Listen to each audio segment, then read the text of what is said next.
George Soder e Jenny Cipriani são um casal de imigrantes italianos que se apaixonaram, casaram e foram morar na zona rural da cidade de Fayetteville, na Virgínia.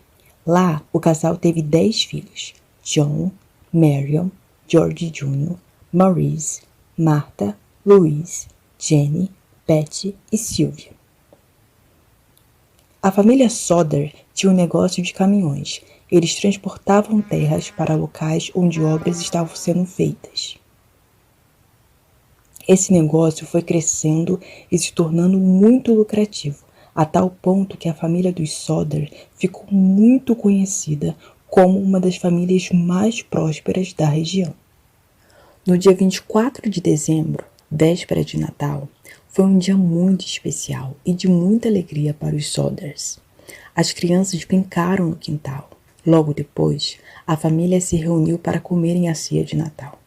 Mais tarde, o casal Jenny e George foram para a cama, porém a sua filha mais velha, Marion, ficou na sala brincando com alguns de seus irmãos. Por volta da 1h da manhã, o telefone da casa toca e Jenny vai atender. Ao perceber que era engano, ela desliga. Nesse momento, ela nota que algumas luzes estão acesas. A porta está entreaberta. Nenhum de seus filhos estão mais na sala, exceto a sua filha Marion, que dorme no sofá. Por mais que aquele cenário tenha causado uma pequena estranheza em Jenny por não ser comum, a mãe apagou as luzes, fechou a porta e retornou para o seu quarto, acreditando que os seus filhos já estavam dormindo.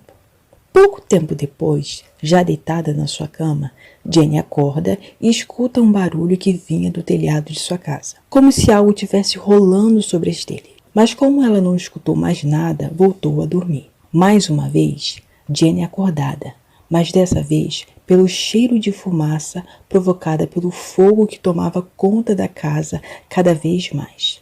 Numa tentativa desesperada de salvar a si e a toda sua família, ela acorda o seu marido e juntos vão ao encontro de seus filhos para salvá-los e os levam para fora da casa. É lá fora que o casal percebe que 5 dos seus 9 filhos ainda continuam dentro da casa em chamas. O pai decide voltar para resgatar os que na correria tinham ficado para trás. Porém, ele não consegue subir até o sótão, porque as chamas já estavam por toda parte. E é por isso que ele pensa em usar a escada que ficava na lateral da casa, dando acesso ao quarto. Entretanto, George notou que a escada havia sido removida. Completamente desesperados, eles tentam pedir ajuda, mas não conseguem mais entrar na casa para utilizar o telefone. O telefone do vizinho está mudo e o carro não funciona. Tudo corrobora de maneira trágica para que a família permaneça inerte e aflita, enquanto a casa é completamente incendiada naquela madrugada. Porém, os bombeiros só chegaram na manhã seguinte. Após a investigação, a polícia constatou que o incêndio foi provocado por conta de um problema na instalação elétrica da casa e que as crianças que não conseguiram escapar durante o incêndio haviam falecido por conta do fogo. Essas afirmações da polícia foram contestadas pelos Soders, que afirmaram que a instalação elétrica havia sido renovada recentemente.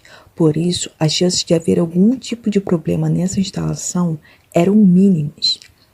Já em relação à morte dos filhos causada pelo incêndio, a família acredita que as crianças não estão mortas, porque ainda não havia sido encontrado nenhum vestígio dos corpos das crianças.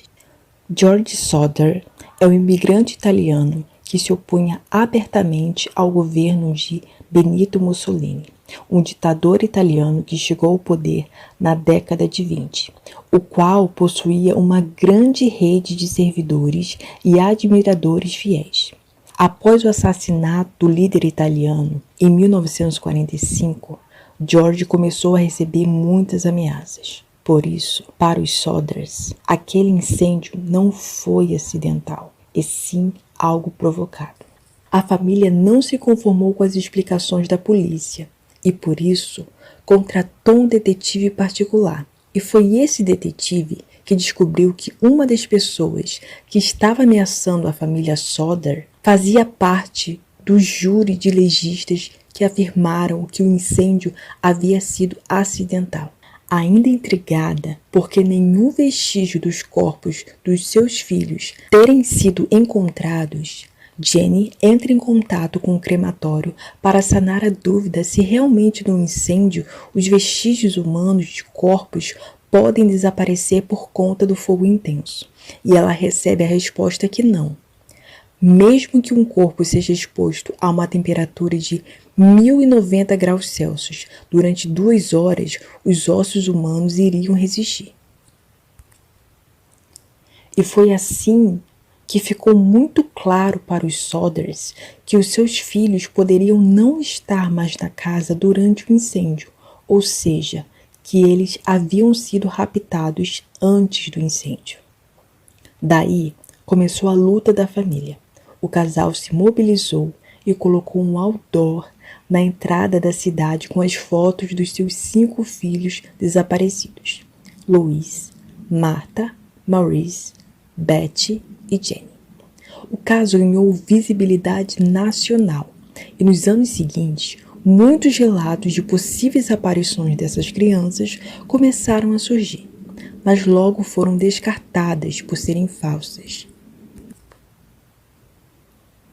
Mas em 1967, a família recebe uma foto de um homem que parecia muito com um de seus filhos. Na parte de trás da foto estava escrito a frase: "Amo todos vocês, Luiz".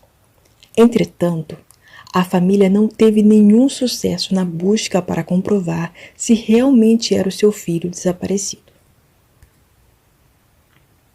A casa onde tudo aconteceu nunca foi reconstruída e serviu como memorial para as crianças desaparecidas, as quais nunca mais apareceram.